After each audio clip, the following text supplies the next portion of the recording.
జేబులో ఉన్న 10 రూపాయలు ఇంకోడికి ఇచ్చేయడం కష్టమైనా క్లేశపడి ఇవ్వడం వల్ల పుణ్యం ఇచ్చినట్టే, ఈశ్వరుణ్ణి చేరుకోవడం కోసం నీకిచ్చిన తెప్పయైన ఈ శరీరాన్ని క్లేశ పెట్టడానికి ఏకాదశి వ్రతాన్ని నిర్ణయం చేశాడు.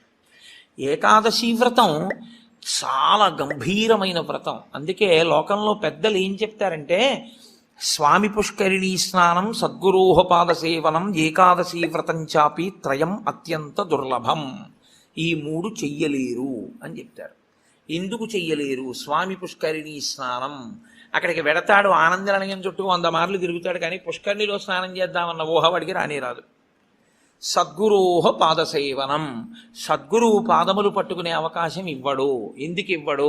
ఒక్కటే కారణం, నాకు అసలు కాళ్ళ నొప్పులే ఉండవంటాడు. ఆయన అసలు కాళ్ళు పెట్టించుకోవడం ఆయన జన్మాంతరంలో ఆయన చేయడు. కాబట్టి అసలు గురువుగారి కాళ్ళు బట్టి అదృష్టం నీకు